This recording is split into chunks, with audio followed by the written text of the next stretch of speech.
पहली पारी में 471 रन बनाने के बाद और दूसरी पारी में 371 रन का टारगेट देने के बाद भी हमारी टीम इंडिया पहला टेस्ट हार गई। इंग्लैंड ने 5वें दिन पे आके 350 रन बड़ी आसानी से चेस कर लिए। No hiccups, no pressure, England chase the target with ease. कहां हो गई इंडिया से गलतियां, क्या रहे इंडिया के लिए पॉजिटिव्स, चलिए बात करते हैं इस वीडियो में। इंग्लैंड ने टॉस जीता और हमें बल्लेबाजी के लिए इन्वाइट किया और हमने इन्विटेशन बहुत प्यार से स्वीकार किया और जमकर पेला। फर्स्ट इनिंग में जायसवाल, पंत और गिल की सेंचुरीज के चलते हमने 471 रन बनाए और ये एक शानदार टोटल था। जवाब में इंग्लैंड ने अपनी पहली पारी में 465 रन बनाए और इंडिया सिर्फ 6 रन की लीड ले पाया। उसके बाद हम सेकंड इनिंग में दोबारा बल्लेबाजी करने आए जिसमें हमने 364 रन बनाए, जिसमें केएल राहुल और पंत की सेंचुरी शामिल थी और हमने इंग्लैंड को 371 का टारगेट दिया, जिसे इंग्लैंड ने बड़ी आसानी से 5 विकेट रहते हुए चेस कर लिया। तो ये है मैच का ओवरऑल लेखा जोखा। बाकी अब हम चलते हैं डीप और बात करते हैं क्या रही इंडिया की गलतियां, पॉजिटिव्स जानेंगे, साथ ही कुछ प्लेयर्स पर हम स्पेसिफिक भी बात करेंगे। मिस्टेक्स की बात करें तो नंबर 1 खराब फील्डिंग। पहली इनिंग में हमने 4 से 5 कैचेस ड्रॉप किए जिसका रिजल्ट ये रहा, इंग्लैंड पहली पारी में 465 रन बना पाई। नंबर 1 हमने डकैट का कैच 15 रन पे ड्रॉप किया, उसने 62 रन बनाए। सेकंड पोप का कैच 62 पर ड्रॉप किया, उसने 106 रन बनाए। तीसरा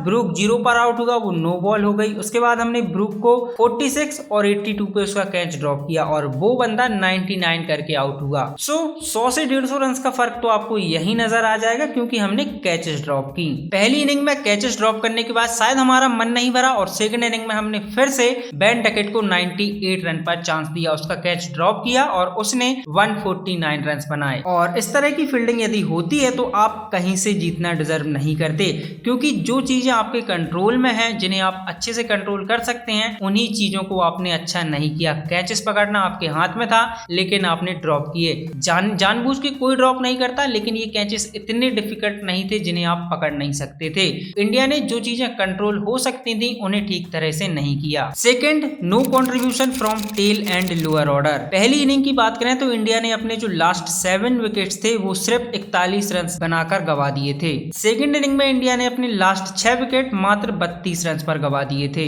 इससे हमें क्लियर समझ आता है कि लोअर ऑर्डर और टेल की तरफ से आपको कंट्रीब्यूशन नहीं मिला। टेल को थोड़ी देर के लिए साइड रखते हैं, बुमराह, सिराज, प्रसिद्ध। स्पेशली बात करते हैं लोअर ऑर्डर की, करुण नायर, जडेजा, शार्दुल ठाकुर। इन तीनों से हमें उम्मीद थी और ये तीनों बल्लेबाजी कर सकते हैं और इनसे इस मैच की यदि हम बात करें, जो कंडीशन, जो सिचुएशन हमारे पास थी, इनसे ज्यादा उम्मीदें नहीं थी। उम्मीद ये थी कि ये 60 से 70 रन का कंट्रीब्यूशन करें, क्योंकि यदि इतना कंट्रीब्यूशन पहली पारी में मिला होता और दूसरी पारी में भी इतना कंट्रीब्यूशन मिला होता तो सिचुएशन कुछ और होती। बुमराह, प्रसिद्ध और सिराज, ये 3 पेसर्स हैं, इनसे ज्यादा उम्मीद बल्लेबाजी में करना आई थिंक सही नहीं है। लेकिन जो आपका लोअर ऑर्डर है, करुण नायर, जडेजा और शार्दुल ठाकुर, ये तीनों बल्लेबाजी के लिए कैपेबल हैं और इनसे उम्मीद करना कोई गलत बात नहीं है। लेकिन इन तीनों ने इस मुकाबले में डिसअपॉइंट किया एंड ऐसे काम नहीं चलेगा। आपके लोअर ऑर्डर को कंट्रीब्यूशन करना पड़ेगा। टेल जितना कंट्रीब्यूट करते उतना ठीक है, बाकी उनका मेन काम बॉलिंग है। यदि वो बॉलिंग में अच्छा नहीं करते तो डेफिनेटली आप उनको क्रिटिसाइज कर सकते हैं, उन पर बात कर सकते हैं, लेकिन बल्लेबाजी से वो यदि कंट्रीब्यूशन नहीं करते तो मुझे नहीं लगता कि उनकी बल्लेबाजी पर हमें ज्यादा सवाल उठाने चाहिए। बाकी बल्लेबाजी में रन हम उनसे भी एक्सपेक्ट कर सकते हैं कि भाई जितना हो सके वो कंट्रीब्यूट करें, पर जो लोअर ऑर्डर है उसे तो कंट्रीब्यूट करना पड़ेगा। Number 3, no support for Jasprit Bumrah. पहली इनिंग में बुमराह ने अकेले बॉलिंग को कैरी किया। सिराज और प्रसिद्ध ने पैचेस में अच्छी बॉलिंग की, बट टेस्ट में आपको कंसिस्टेंट रहना पड़ता है। यहाँ बल्लेबाज विकेट देता नहीं है, अर्न करनी पड़ती है। पहली इनिंग के यदि आप आंकड़े देखेंगे तो आपको लगेगा कि यार 2 विकेट इसने ली, 1 विकेट उसने ली, लेकिन जिन्होंने मुकाबला देखा है वो ये बात जानते हैं कि पहली इनिंग में बुमराह ने इस बॉलिंग लाइनअप को कैरी किया है। सेकंड इनिंग में बुमराह को विकेट नहीं मिली, प्रसिद्ध और शार्दुल ने 2-2 विकेट लिए, बट तब तक चीजें इंग्लैंड के पक्ष में बहुत हद तक जा चुकी थी एंड हमें क्लियर समझ आया कि बुमराह यदि बॉल से डिलीवर नहीं करते तो इंडिया मुश्किल में आती है। पहली इनिंग में बंदे ने 5 खोला, इंडिया को चांस मिला। दूसरी इनिंग में विकेट नहीं मिले और इंडिया की गेंदबाजी, सारी गेंदबाजी हम देखें तो एब्सोल्युटली जय माता दी नजर आई। विकेट्स के साथ साथ इंडिया की बॉलिंग में कंट्रोल भी मिसिंग रहा और टेस्ट क्रिकेट में कंट्रोल बहुत इंपॉर्टेंट होता है, क्योंकि जब कंट्रोल से बॉलिंग होगी, बल्लेबाज पर प्रेशर बनेगा, तब बल्लेबाज गलती करेगा और फिर विकेट्स के चांस बढ़ते हैं। लेकिन इस मुकाबले में बुमराह को यदि हम हटा दें तो इंडियन गेंदबाजी की ओर से वो कंट्रोल पूरी तरह से मिसिंग रहा। So in my point of view ये वो मिस्टेक्स हैं इंडिया की जिसके चलते इंडिया पहला मुकाबला हार गई। इसके बाद पॉजिटिव्स की ओर चलें उससे पहले मैं कुछ प्लेयर्स पर स्पेसिफिक बात करना चाहूंगा। नंबर 1 प्रसिद्ध कृष्णा, जिसे सब ट्रोल कर रहे हैं, तो देखो भाई लोग, ये उसका सिर्फ चौथा टेस्ट मुकाबला है। ये उसका पहला इंग्लैंड दौरा है और इंग्लैंड में ये उसका पहला टेस्ट था। तो एकदम से वो बुमराह नहीं बन जाएगा, ना वो मैल्कम मार्शल बन जाएगा। जैसे जैसे खेलेगा उसके पास अनुभव आएगा वो बेहतर होता जाएगा। हाँ, सपोर्ट स्टाफ और जो कोचिंग स्टाफ है उसका ये काम है कि वो प्रसिद्ध के साथ बैठें, प्रसिद्ध से बात करें, प्रसिद्ध को बताएं कि इन कंडीशन में कौन सी लाइन सही है, कौन सी लेंथ सही है। बाकी उसे आप इतना ट्रोल ना करें, उसके साथ थोड़ा पेशेंस रखें। बंदा बिल्कुल नया है, सिर्फ 4 ही मुकाबले खेले हैं, तो एकदम से वो मैल्कम मार्शल या बुमराह नहीं बन जाएगा। थोड़ा उसको समय था, वो जैसे जैसे खेलेंगे अनुभव के साथ बेहतर होते जाएंगे। सेकंड मोहम्मद सिराज, तो इनसे उम्मीदें ज्यादा थी क्योंकि सिराज के पास अनुभव है, इंग्लैंड में ऑलरेडी खेल चुके हैं। बट सिराज ने आप देखें तो पैचेस में अच्छी बॉलिंग की। मैं ये नहीं कहूंगा कि उन्होंने अच्छी बॉलिंग नहीं की, बॉलिंग अच्छी की लेकिन पैचेस में की। एंड थोड़े बहुत सिराज अनलकी भी रहे, बट उम्मीद करते हैं कि सेकंड टेस्ट में जब सिराज आएंगे तो वो अपने एब्सोल्यूट बेस्ट में होंगे। तीसरे करुण नायर, फर्स्ट इनिंग में 0 और सेकंड इनिंग में मात्र 20 run. So his comeback is not good. But यार आप ये भी देखें कि बंदा 8 साल बाद कमबैक कर रहा है और इंडियन क्रिकेट में 8 साल बाद कमबैक करना बहुत बड़ी बात है। एंड प्रेशर इनके ऊपर भी है डिलीवर करने का, क्योंकि इन्हें भी पता है कि यदि परफॉर्म नहीं किया तो फिर से मेरी जगह पर तलवार लटक जाएगी। सो ये पहला गेम था, give him some time and hope कि ही विल कम गुड। चौथे प्लेयर है साई सुदर्शन। तो देखिए ये उनका पहला मुकाबला था, तो मैं साई सुदर्शन पर ज्यादा कमेंट नहीं करूंगा क्योंकि ये उनका पहला ही मुकाबला था और इतने जल्दी मैं किसी प्लेयर को जज नहीं करता। हाँ, बाकी साई सुदर्शन में पोटेंशियल डेफिनेटली है। पांचवें प्लेयर है शार्दुल ठाकुर। तो देखो भाई, इसको यदि खिला रहे हो तो प्रॉपर यूटिलाइज करो। फर्स्ट इनिंग में इंडिया ने 100 ओवर्स डाले जिसमें शार्दुल ने मात्र 6 डाले। सेकंड इनिंग में 10 डाले, तो थोड़ा इनका बेहतर उपयोग किया। बट ओवरऑल यदि मैं कहूं तो इनका प्रॉपर यूज नहीं हुआ।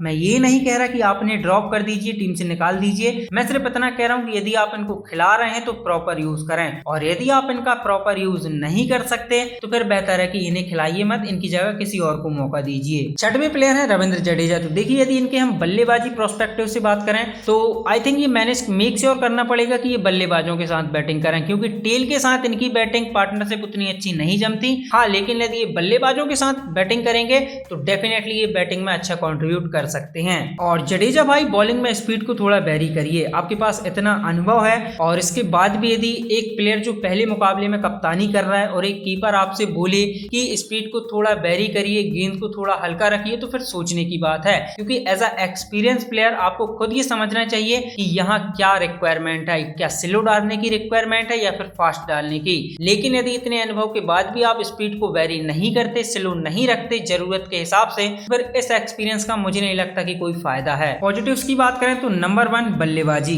एक्सपीरियंस प्लेयर जैसे जायसवाल, शुभमन गिल, केएल राहुल, ऋषभ पंत, इनसे उम्मीदें थी कि ये बैटिंग से रिस्पॉन्सिबिलिटी लेंगे और पहले मुकाबले में इन्होंने बल्लेबाजी से रिस्पॉन्सिबिलिटी ली और टीम के लिए डिलीवर किया। Second, Jasprit Bumrah, he is a national treasure. यार देखो कभी कभार कोई ऑफ डे होता है बंदे का, वरना उसके अलावा तो बंदे ने हमेशा आपके लिए डिलीवर किया है। थर्ड, मोहम्मद सिराज ने पैचेस में अच्छी बॉलिंग की। आप देखें तो सेकंड इनिंग में इन्होंने पहली इनिंग की तुलना में काफी अच्छी गेंदबाजी की। थोड़े अनलकी रहे, जो एजेस निकले वो गैप में गए, कैचेस जो रहे वो ड्रॉप हो गए। बट ओवरऑल यदि हम सेकंड इनिंग में देखें तो सिराज ने पहली इनिंग की तुलना में काफी बेहतर गेंदबाजी की। एंड होप कि सेकंड टेस्ट में जब सिराज आएंगे तो बेहतर कमबैक करेंगे, क्योंकि इंडिया को सिराज की जरूरत है। So that's it in this video guys. I hope आप लोगों को वीडियो पसंद आया होगा। बाकी पहले टेस्ट मुकाबले पर आपकी क्या राय है, आपके हिसाब से क्या पॉजिटिव्स रहे और कौन सी वो मिस्टेक्स रही जिसके चलते भारतीय टीम मुकाबला हार गई, कमेंट्स में अपनी राय जरूर बताइएगा। बाकी आज के लिए इतना ही। आई होप वीडियो पसंद आया होगा। यदि पसंद आया है तो लाइक करें, अपने दोस्तों के साथ शेयर करें और चैनल पर पहली बार आए हैं सब्सक्राइब करना ना भूलें। मैं मिलता हूं अगले नए वीडियो में, तब तक के लिए bye bye, take care, thank you so much.